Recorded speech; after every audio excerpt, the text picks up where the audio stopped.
Welcome to I Didn't See That Coming with host Jeanette Jones.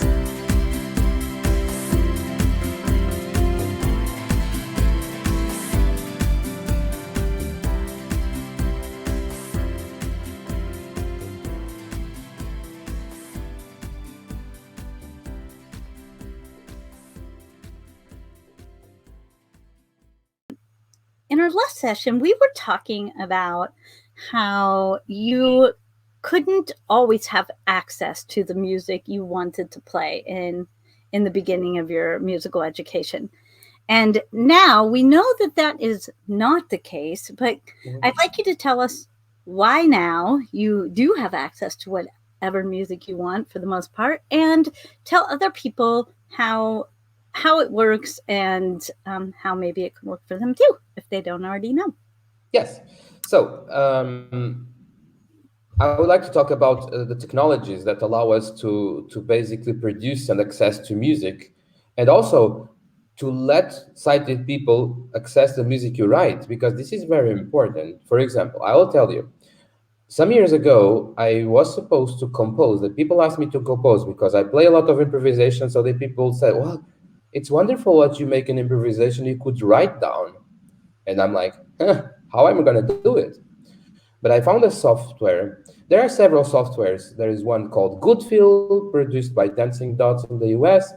There is another one called Braille Music Editor 2, which is produced in Italy. That's the one I'm using right now. So I was supposed to compose music for piano and the singer, voice and the piano. So what I did was that I wrote the music in Braille music, and using the Braille Music Editor tool with lyrics and everything, notes for the voice, for the piano and everything. And then I saved it. I transcribed it to a format that's Music XML that I will talk a bit later what it is. And basically, my friend was able to open it in the software for music software for her in the computer because she's sighted, which is called Sibelius, which is a music software. It's basically music editing software. And she made a PDF and she printed in the normal printer. And guess what? She studied the music I wrote and we played together. The first time that happened in my life that someone was singing the music I was writing, that I wrote. It was, I had tears in my eyes because it was a part of me that was sent out to the world because of the technology. So what is music XML? So people to write music, sighted people to write music, they use softwares like Sibelius or Finale, which is basically Microsoft Word but for music. And they have a universal format which is called Music XML, which allows the different softwares to open each other's files. Oh, okay. And the Braille music software caught this format and made a way to transcribe it directly to Braille music. And Goodfeel does that, and Braille Music Editor 2, and some others. So basically, this format allows me to have instant access to music that was never available for me. And how I do that? I got the file and I just print it out in my Braille printer, or I use a simple Braille display like this one. I love that. I was waiting for you to say that. There you go. Look, this is a Focus. Super exciting. This is a Focus 14, and I can access to music. But I can even show something else, which is, look at that. This is a Braille display with memory called Active Braille from Handytech. Say it again. Did you say Acu Braille? Active Braille. Okay. Active Braille from Handytech. And this device has memory. So I basically send the Braille music here, and I have the Braille score. I put it on top of the piano, and I just learn, and I just use it for my reading. So either I print it in paper in my Braille printer because I have one, an American one. It's called Tiger Imprint. It's Oh, from okay. View Plus. Um, I can print it. I can print my Braille music in paper, or I can just transfer it to my Braille displays, and I just use it. I normally use more the paper, and the reason I is was just going to because ask that, which is your preferred method? now, my preferred method is the paper for reasons that are very prosaic, which is the braille displays. You have to have clean fingers to use them. When you are using pianos and all that, you have dust in the keys and all of that. So Ah, it's not very good for the for the braille cells. So oh, I I see. basically prefer paper that is just cheap. I use it for my everyday work. If it gets destroyed, I just print another one, and when it's Right. bad, goes to garbage, and just for practical reasons. But I generally, and another reason is that in paper you have the full perspective of the score. You don't have one line; you have 30 lines, Well, right. and And then if you needed to like go back quite a few lines, you would have to make your display do that. Where if you know where you're yes. on your paper, you can kind of get where you want to be maybe a little Well, quicker. yes, there are also advantages with note takers because, for example, you have to make big jumps. You can just put like a search. You can press a search edit box. You can type quickly and That's jump true. very quickly. While with papers, you have to know where the pages are and all that. But both are okay. That's true. I'm It's old hard for me school. to like visualize, or not visualize, but it's hard for me to think about a piece of paper, one sheet of braille paper, and to try to think about how much music fits on just one sheet. Because what I'm thinking, I'm like, well, you go back a few lines, but this is braille. It could be a couple pages that you are going back. So Not look at that, Jeanette. see Look at your screen. what? Look at your screen. This is a Braille score. Okay. This is a Braille book Mm-hmm. with music Right. in it. And here is the dots with where I learned from. So we have here all all the ways that you can access music. You can access Mm-hmm. with books and Braille display and all that. And there is something I completely forgot, and I think it's worth mentioning. Okay. Because why this is important? Because sometimes blind students, as I said, blind students need to study music, and they, for example, need to write assignments for the professors and all that. And Okay. the problem with the Braille music softwares is that they are very expensive and they are not always available for everyone.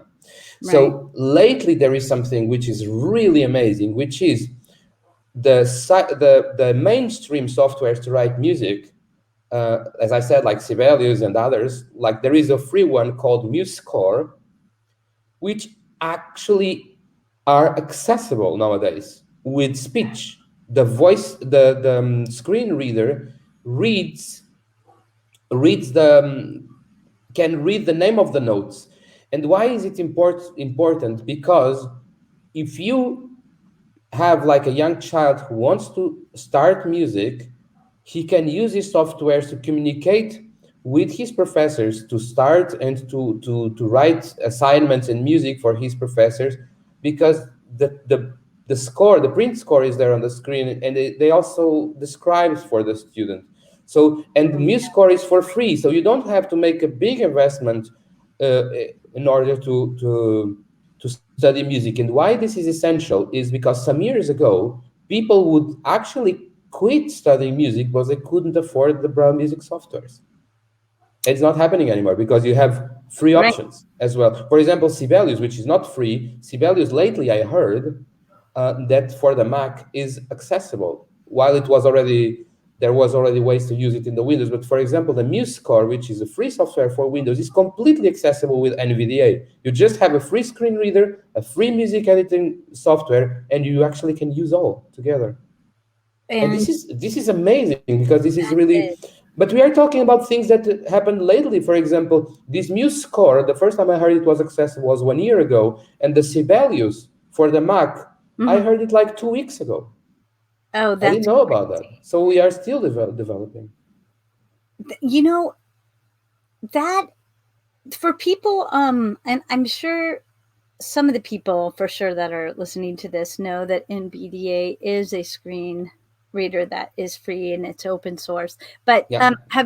do you know if these things probably would also work with JAWS if these people were JAWS users? Or no? I heard that the producer of that they were working on JAWS scripts for MuseScore.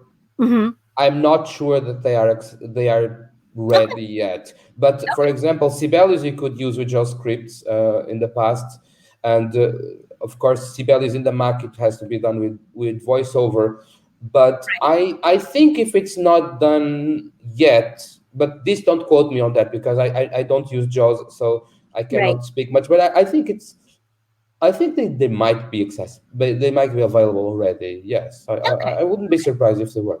I wouldn't be surprised. I know people are divided. Some use JAWS, some use NVDA, and they are different. Yes, they are different. But So here, what I would like to emphasize is the concept. The concept is that I'm never against commercial software and screen readers, all that. The thing is that you should have an option that allows you to be able to study, for example, to have access to work employment and all that, with an option that can be affordable for everyone. Because of course absolutely. you'll have an advantage in the commercial products, which are fine, and everyone is free to purchase them if they like. But they cannot be the only option. It's not acceptable nowadays that you buy a computer and that you have to buy a screen reader to be able to use it. That's just not acceptable in 2021.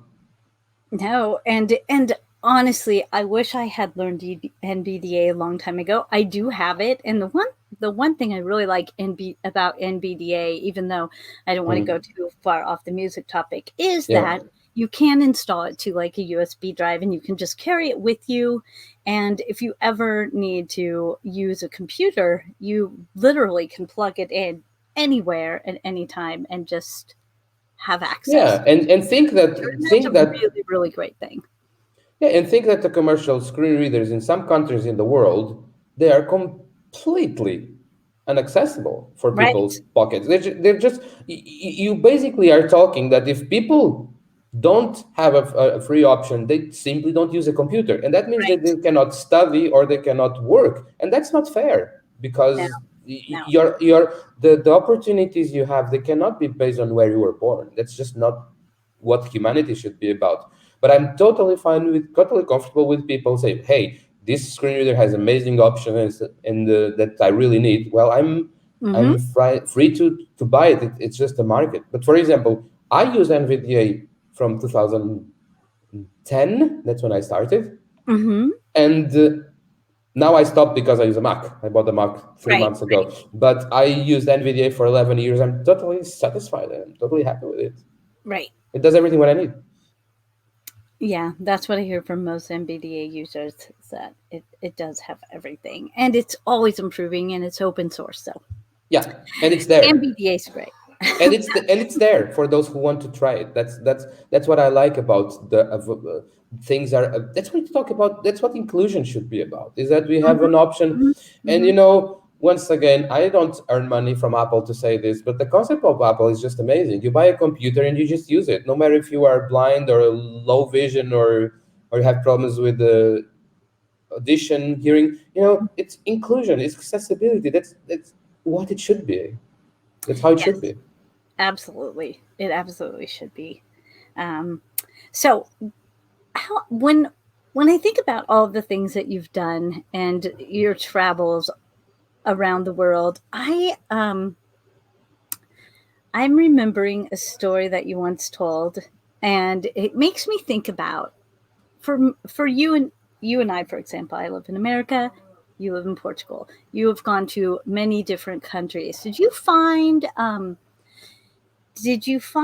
that when you would go to different countries, were there different learning curves for the different regions of the world that you visited? Did you have a favorite place to be, a favorite Mm-hmm. place to study?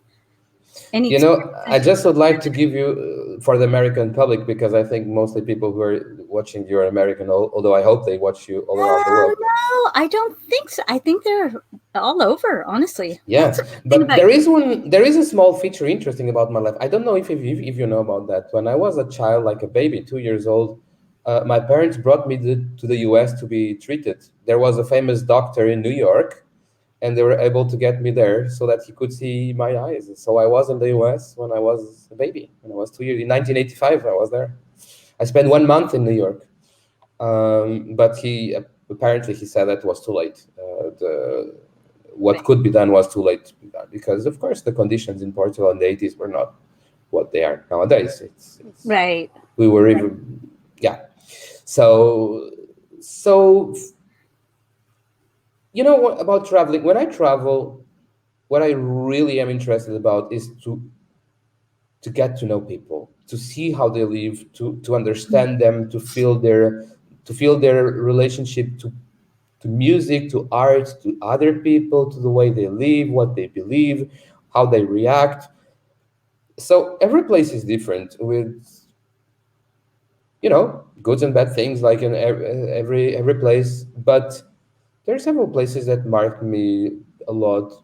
I've Brazil really touched me for the warmth and kindness of people. I admit sometimes I'm a person with kind of self-esteem a bit low, and I sometimes have troubles with lack of confidence on the playing. And when I have a public that's really warm and really push me up, it just reveals the best of me. So I played several times in Brazil, and you know what? I play with orchestra there. So this is something interesting about my activity, that sometimes I play with orchestra as a soloist. So I play a concerto, which is a piano, and Hmm. I'm a concerto for piano, and I'm accompanied. I play with an orchestra, and a symphonic orchestras, and it's very interesting because normally the conductor and the solist, they look at each other to the entrances and all of that, but Oh, we can't do it because I'm blind. So right. we find ways with breath and techniques with breath and sounds to communicate, and that's how I've done.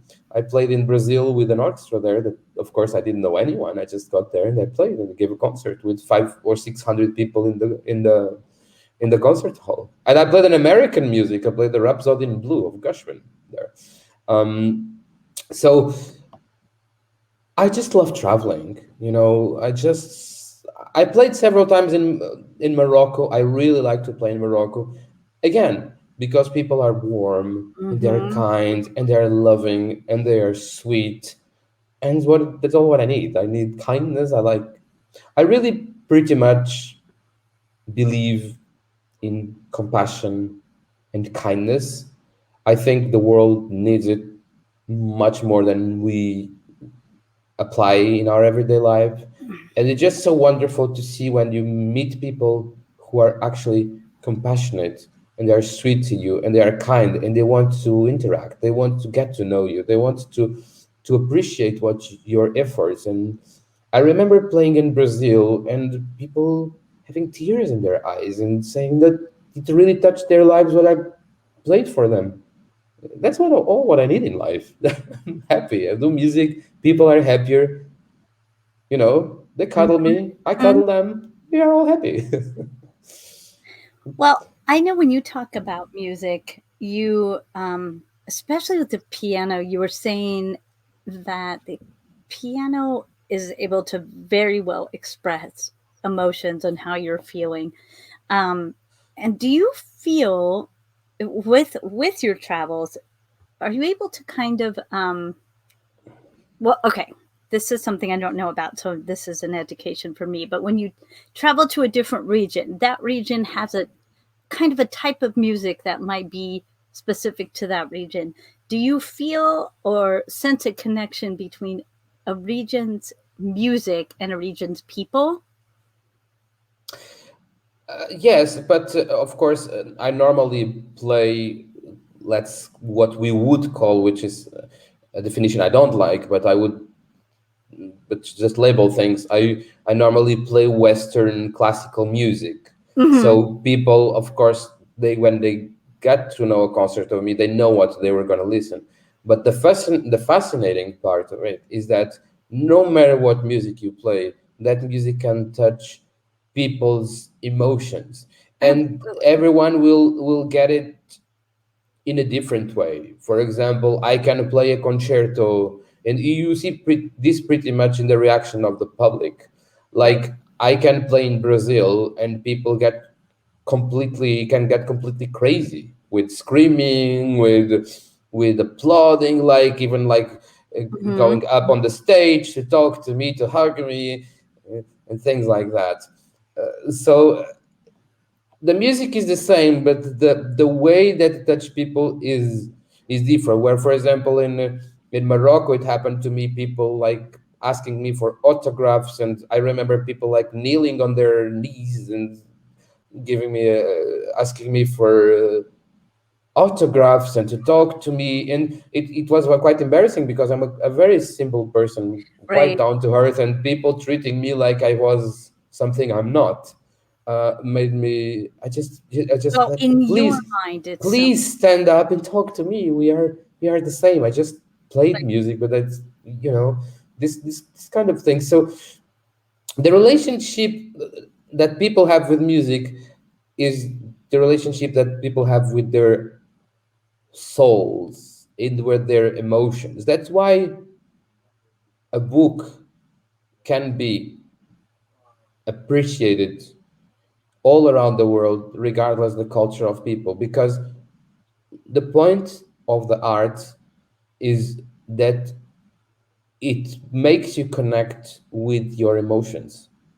So the music is supposed to make you vibrate with yourself, and hmm to vibrate resonate. with what you feel, and Hmm. vibrate with to make you questions, to help you to question life, and to by questioning it, to become richer as a human being, and to enrich your own life. So that's why it's fascinating, because people the music I play is the same, but it touches people on their own way, because after all, when you are reading a book or are listening to music, you are talking yourself with the piece of art that you are in contact with. Right. It's not the piece that comes to talk to you. Well, and ultimately, from what you've told me, music, especially the kind of music you play, is storytelling. There is a story within the music, and that story might change depending on how that music resonates with each person. But the the music projects the sense of happiness or the sense of longing or despair or whatever emotions are taking place at that particular time in the piece. And Yeah, that's what I think because we is so all have fascinating about it. no because we are the thing is that we are all human beings, and we all have emotions. And I have a theory that I don't want to generalize, but I want to emphasize that I believe that pretty much the society lacks emotional education. So very often people don't have much opportunity to be in contact with what they feel. Hmm. And music, books, or movies, or art in general is a good way to educate people about themselves, because the vibrations that they receive from the piece of art are an understanding that they are longing for their own selves. Hmm. And I think that we need to be more in contact with our own emotions. And I think that music in general is there for that. That is really true. That is really true. And I remember I Mm. actually took a music appreciation class when I was in college, and I remember thinking, oh my gosh, that's probably the only art class that I was going to take where I felt like I had um, where I felt like I would be able to actually connect like everybody else. Because when someone's listening to music, it's not a visual thing. It's how it's how you feel when you're listening to it.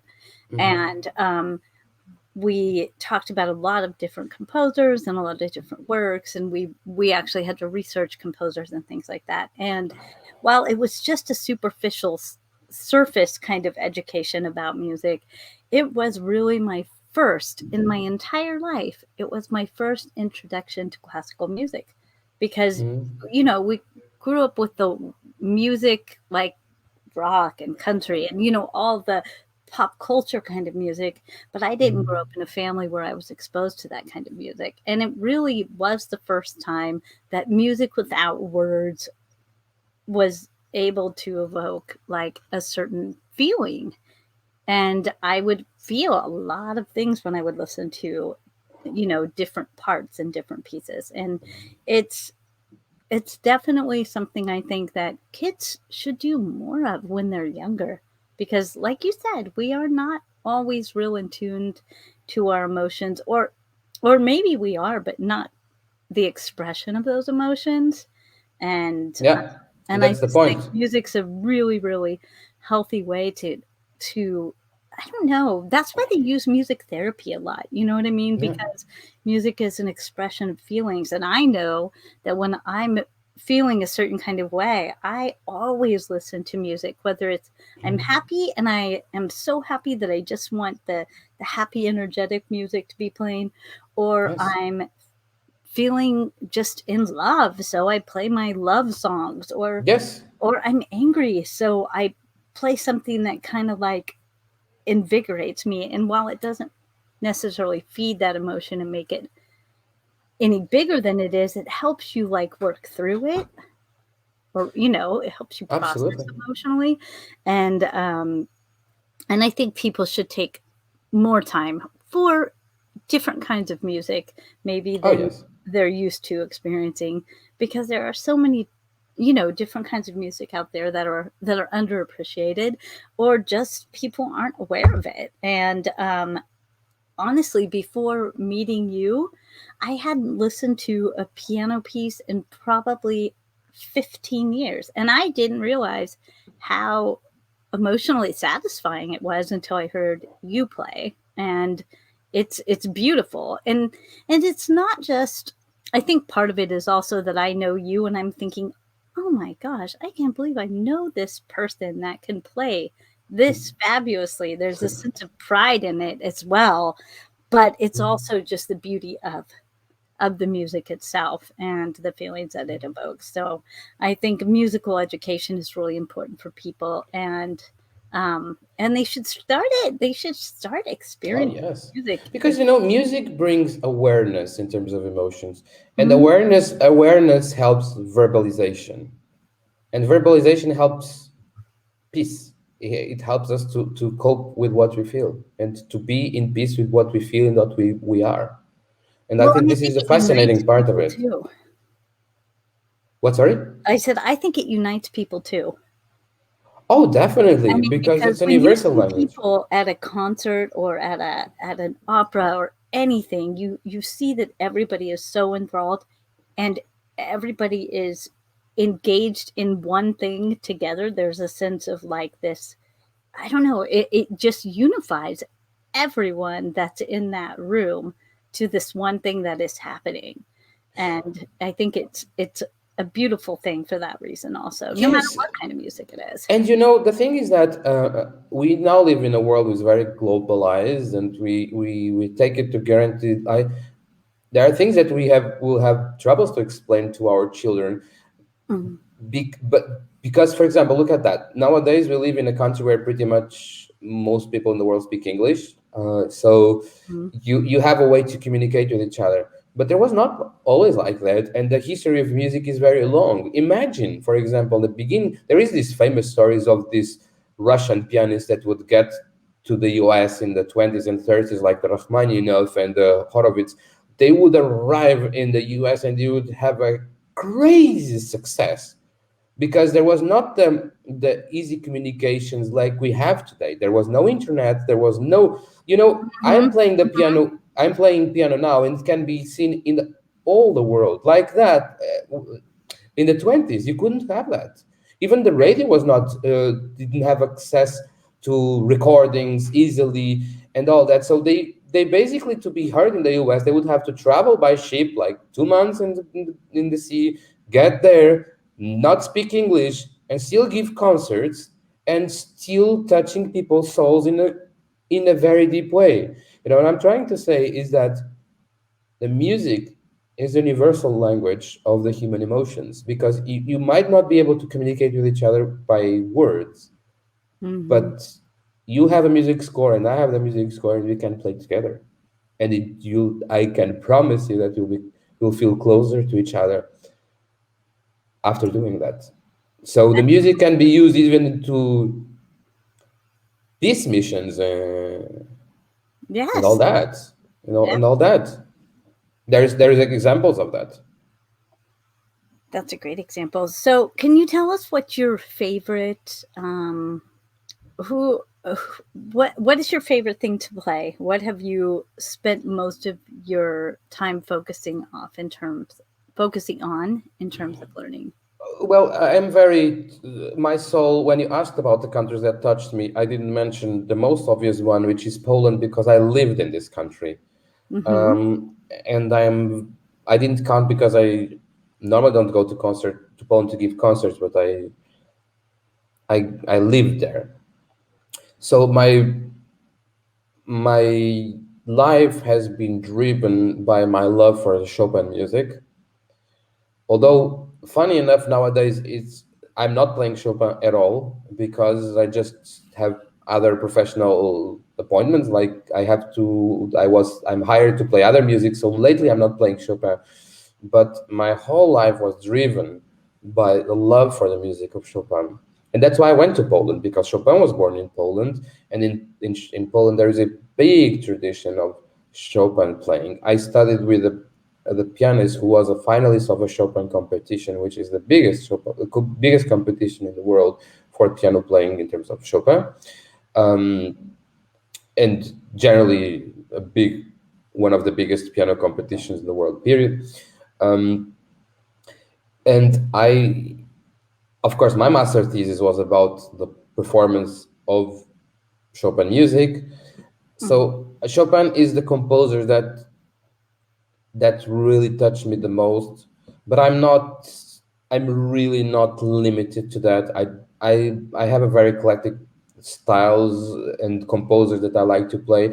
I'm pretty much played all my life a lot of Bach, the music of Bach, and I also play very much a lot of Spanish music like Albeniz, Granados, and all those Spanish composers, which is music very close to my soul, and it's actually what I'm practicing now, what I'm playing right now. But this is for professional duties, not because I prefer this music or that. And of course, I forgot to mention that I play very much Russian music, like Scriabin, Rachmaninoff, Prokofiev, Oh, all right. that. Yeah. So, talk a little bit about this thing that you have coming up in April and what you're working on for that. So I'm preparing a concert with a cycle of a Spanish composer. Basically, there is a Spanish composer called Enrique Granados, and he wrote a big cycle of music, piano music, called Goyescas. Why it's called Goyescas? It's because he was very inspired by the paintings of a Spanish painter called Goya. So he was absolutely fascinated by the paintings of Goya, and he called his music Goyescas. Goyescas is a set of 6 pieces, piano pieces that last 1 hour, that basically tell a story, a tragic story of love. Um, he uses a character, what he calls Majo, los Majos. Hmm. The Majo is basically the citizen of lower class of Madrid, who, which personificates or represents the whole Spain of its time. Hmm. It's a music that was composed in the beginning of the 20th century. It was published in 1920 12, if I'm not mistaken, either 1911 or 1912. So that was a period of time where Spain and a lot of European countries were researching the national identity. There was pretty much the idea of nationalism in art. Remember that it was 2 years before started the First World War. So countries, especially the big empires, the old empires, they were basically rethinking themselves. And the musicians and painters and writers, they were the inspiring the people that were inspiring the souls for that awareness of the national identity. So the music, especially the music side, they were composing music in a very traditional way. They were bringing themes and patterns and rhythms from the traditional music to the classical music, or to the cultivated music, as they could call it at the time, which is an idea I don't agree with, by the way. Mm. But so so Granados, he took this idea of this majo, of this character of the lower class of Madrid, and he portrayed it as the symbol of Spanish identity at the time, of the Spanish society. Mhm. And through these Goyescas, there's six pieces, and in each piece there is a chapter, there is a story that happens. Although what is fascinating is that there is no story. It's not because in opera you can, for example, in opera you have a story that it's told with words Right, and right. everything. And in the other composers, they could write symphonic poem where they use a programmatic music program that they would literally tell a story. Goyescas doesn't tell us a story per se. He tells a story that's the tragedy of living that can happen to all of us. So Right. what he's trying to say is that the majos that he represents is you and me and everyone else who wants to either play this music or listen this music. Mhm. So it's a genius concept because he takes a character, los majos, and he passes them to all of us. So in the first music, the first piece, that's where the male tries to make the courtship Mhm. to the Mhm. female. So he tries to seduce her, to tell her that she's beautiful, and try to send her flowers and all that. In the second piece, they basically fall in love. That's the moment when they are talking to each other Right, and they right. literally fall in love. The third music is when they seduce each other by dancing a song, which is a fandango, which is a traditional Spanish song. They're dancing a song under the kindles Mhm. and the candles. Sorry, they dance Candles, yeah. with candles. Mhm. So that's the moment where they basically, Kind of a romantic. yeah, it's the romantic part of it. Is when they Right, fall in love, when they completely seduce each other, and they are right. completely The crazy hide for and each other. seek part. Yeah, yeah, that's the most interesting part. Yeah. Because it's very sensual. Even the music is really amazing. Then the fourth is when things don't go well and there is the complaints and there is the despair.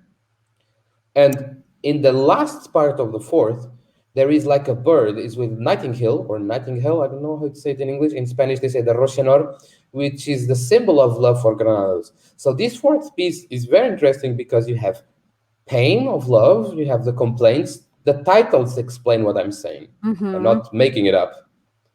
Um, I think he that's literally said, it's and then like the whole cycle of love. It's literally yes, it's a the whole cycle cycle of of love. love Yes, from the and then beginning through the end. That's absolutely, and then in the the fifth song, the fifth music, that's when they die.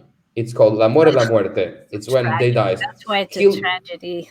Yes, literally writes on the score La muerte del majo, which is the death of the majo. He writes on the score. There's in the bar, you read when the moment that he's dead. And the sixth and final piece is basically when you remember everything what happened in life. There is like the phantoms that come and go to Mhm. torment you, the memories of the past that come and torment you. Oh my And this is basically the cycle of the pain of living, that it's for him, for you, for me, for all of us. I mean, no right. one wants to die for love, but it can happen to all of us at any moment. So when you perform this concert, will you guys be performing all of it? I will play all of it. Yes, I used to play Right. because those pieces can be played separately. I Right. used to play they were in my repertoire. I had two of them. I have the fourth and the fifth. I Uh-huh. had the moment where the complaints and the bird, and the fifth where he dies. I played the two of them, but now I was hired to play the whole cycle, and I had to learn the four You have to remaining. play the steamy one. The steam one is actually the most difficult one. So, for those of you who would like to hear this concert when he does play in April, it is going to be televised, right? You said? No, this one, no, I don't think so. But I will try to record it and post it in my Oh, YouTube okay. I channel. didn't know because I didn't know because of COVID how you guys were going to be playing. Yeah, If you were it, going to it, be in a it big venue or how exactly you guys were going to. How do you guys plan to do this in our COVID days? well, the concert is scheduled, Uh-huh. but of course we don't know if it will happen because Right? then we are in general lockdown, and I suspect that it might not happen. I see. I mean, it can be Right, postponed. postponed. Right, right. Yes, it might be postponed. I don't think that it will. I hope they don't cancel it to me because I worked so You've hard been to. working so hard. Oh my gosh. Yes, I know. yeah, I know. yeah, yeah, yeah. Exactly. So for now, it's for the 18 April, but we'll see what what Awesome. what will Okay. happen. Well, exactly. And this is an annual concert that happens for the country, right? Is I forget if you could explain what it is that you'll be playing this piece for. Oh, no, no, no. This is the Why did I think it was a country thing? I don't even no. know. It's my city. Oh, The there's the- how to say, the government of my city has a concert hall, and they basically have a cultural agenda. They have different artists that they hire to play for the season.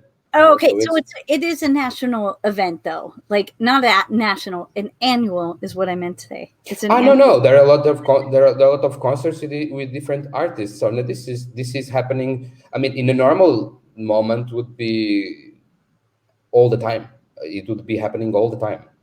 Oh, okay. So it's Different not like concerts every a day. cultural event that happens every year. No, no, no, no, Oh, no. okay. I think when I first was talking to you about this like 6 months ago or when you started, I had the understanding that it was going to be that. But I'm looking forward to it. If it is recorded, please do share and I will share it on my channel. And for you guys out there, George does have a YouTube channel. He doesn't have a lot on it right now. No. Basically just some recorded events that he has done. But you never know. Maybe we might be able to get him on there a little bit more often. So I will make sure that his information for his YouTube channel is linked in the description box for you, as well as any other information he decides to share, whether it be, uh, you know, how to find him on Facebook or any other social media that he might have, because I don't know what all your social medias are. Um, but and you can find him on Clubhouse now too. Yes, and This I'm Clubhouse thing's Michael, crazy. and I have a website, and yeah, Oh, you have a website also? yes, I do. Awesome. Okay, It, so everything is it going to be in the description box for you guys. Yeah, yeah, I do have a website. Although the English version is not quite updated, my biography is not quite updated, but I am working on that. So, in terms for right now, I know you've talked about with COVID that the concerts are very limited because nobody can actually have concerts. But do you have anything? Do you know what you might be looking to pursue next? Any ideas of? Yes, I have some concerts to do with orchestras, and I'm of course thinking about applying for a PhD, and also I am negotiating. more concerts and more updates. Even today, I'm preparing an email to Brazil to because there is a possibility of going there and play there again. So I'm constantly working. The problem, like everyone in the world, is that we can't predict. No, we don't. No one knows how if we are be allowed to have concerts or to even leave the house for that matter. So it's very uncertain because this life is not like a regular job. You just Right, have to right, find dates and get the best of it. But of course, now no one wants to take risks. Even of course, the concert organizers they cannot right, right. commit because they don't know if they'll be allowed to open their houses, their concert halls. That's pretty much it. Well, they what they say about the starving artist thing. It's like when you love art, and it's not always you love it because it's the most profitable thing in the world, because it depends. In times like this, art is a difficult thing. I've talked to so many artists who are not able to perform anymore, or comedians that are not able to be in front of an audience, and it's a really, really hard time for the art community as a whole right now. And I'm really looking forward to that changing, because I Yeah, I miss I miss those things. We all miss those things, and I'm excited to see what happens with you next. Honestly, I've also been talking to George about maybe having some more music related topics on this channel, because music, I cannot speak about it. I can interview, but I just don't have knowledge about it. And I haven't seen enough content out there. I would like to see more content for people that are trying to pursue their musical dreams, and maybe needing some encouragement, or need to have some of their questions answered. For yeah. those of you who might have questions, please leave them in the comment area or send me a direct message. I will also include my email in the description box. And we can maybe have George back to answer your questions, and maybe to have some more discussions about music. And I may even interview some other people that are musically inclined in other ways, because I just really think that we've already discussed music really unites people, and music speaks to all of us. I mean, I've never met anyone that couldn't say what their favorite kind of music is. I've never Oh met yes. someone that says, I don't listen to music. It's never happened. Well, I'm No, it sure doesn't. it's out there, but I don't know of that person. So, music is a great topic, and I think we need to bring more of it to the world. And I'd like, well, when we close at the end, Mhm. I want George to play a piece for us. But before that, I want you to just speak to the musical community, to those people who may be interested, maybe guessing if they want to pursue it, if it's worth pursuing. If you could just talk a little bit to them in general, I think that some advice. the advice is that everyone has should have the right to to pursue their dreams. And when someone, for example, if you are a parent with blind children who would like to be musicians, I think what we have to tell them is you are entering in a hard way, but you everything is possible if you just persist, you work hard, and get you don't give up because of the difficulties. Because there's this it's a way full of barriers, but it is possible. We just have to go step by step and understand that losing battles is not losing doesn't mean losing the war. In Absolutely. everything what we do, we'll always have a lot of difficulties, a lot of troubles, a lot of even people who want to make our way harder, and will be unfair, or barriers with materials in the case of blindness related.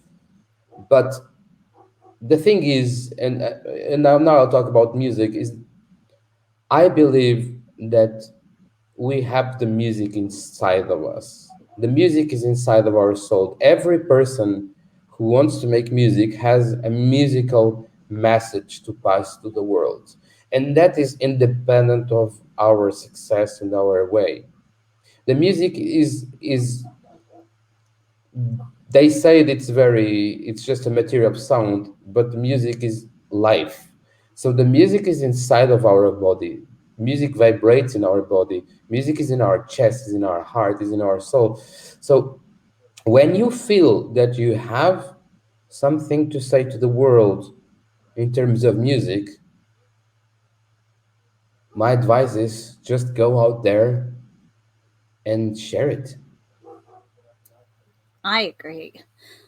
Except for me, because when I share it, people try to shut me up.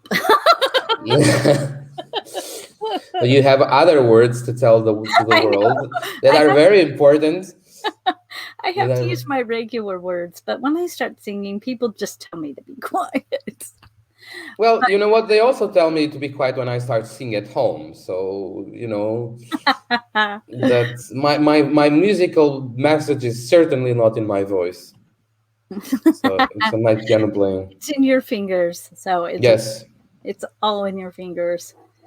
And I just when I listen to you play, it's hard to imagine how fingers can even move that fast. It's just completely beyond me. And I had a childhood friend who was, oh my gosh, he was probably you in a actually, I think he was partially sighted, to be honest with you. I think Mm-hmm. he had a little bit of a visual limitation too.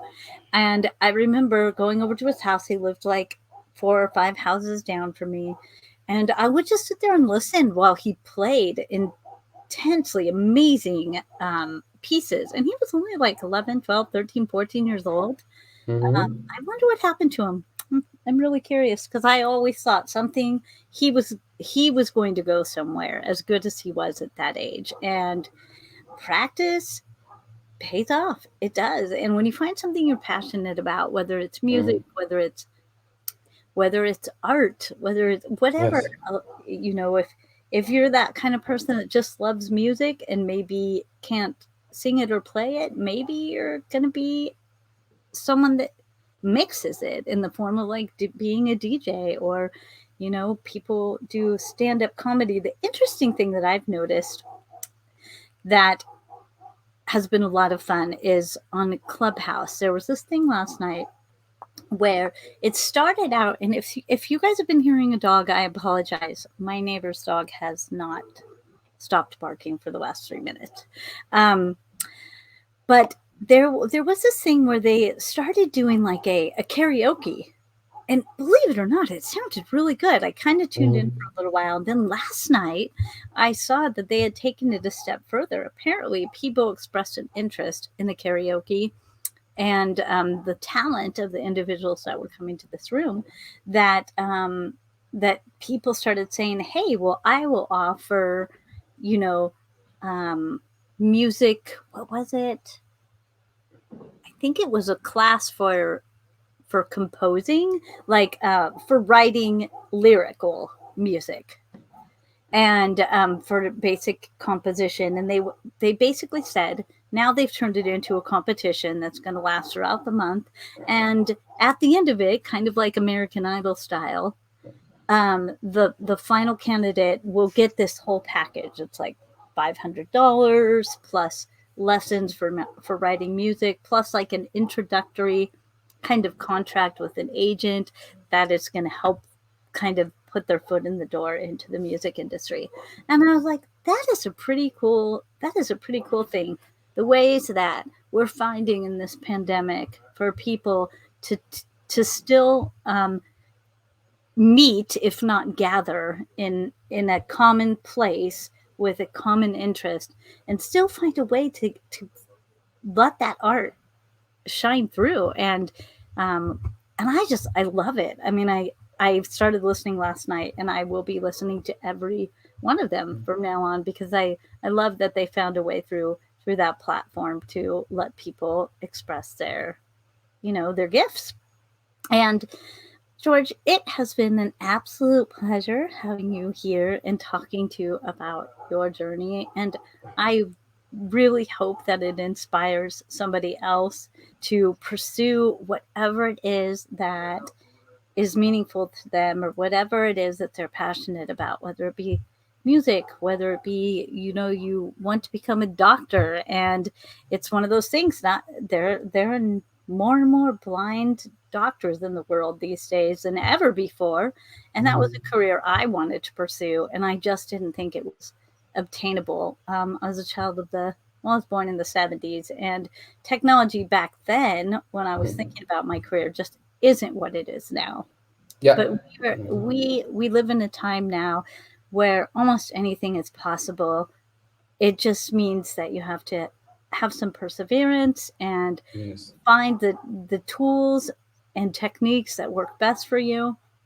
And again, if any of you guys have questions or need any more information about the things that George has shared today, please reach out and let us know. And I'm sure George would be happy to provide that information. Absolutely.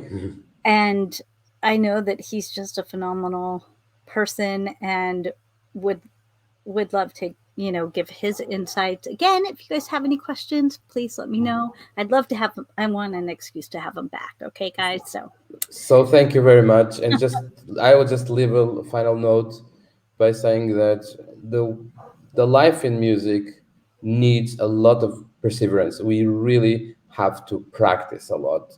And this is really something that the life changing. Jeanette, how many times I spent Christmas practicing, or I spent weekends while all my friends were outside, or they went mhm. for clubs in the night, and I couldn't go because the next day at 9 a.m. I had to be practicing.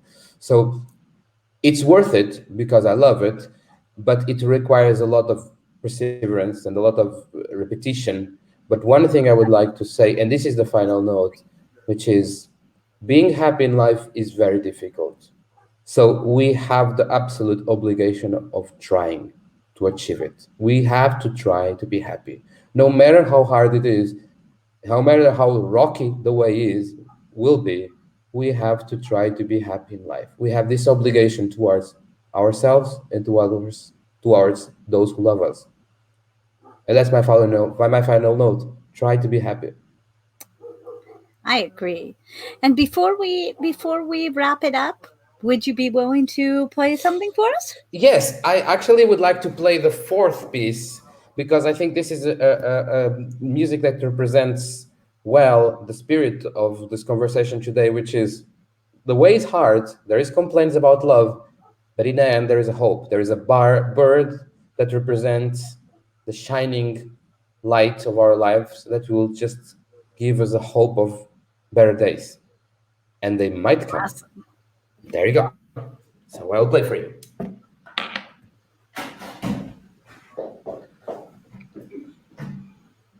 He's amazing, guys. I'm so glad we were able to get him an interview.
There we go.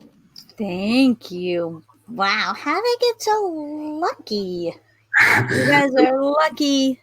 The last words you listen in the end are exactly the singing of the Nightingale of Hope. Yeah, it's very beautiful. So thank you very much for your attention. It was a pleasure to be with you. And if I can help either the community or you, Jeanette, I'm more than happy. Absolutely. Again, his information will be in the description box, and we hope to be meeting with you again soon, George. Thank We're you. going to end for now, and I'll see you at my next video. Thank you for watching, and don't forget to smash that like button, subscribe to my channel, and click that notification bell so you don't miss out on any of my new videos.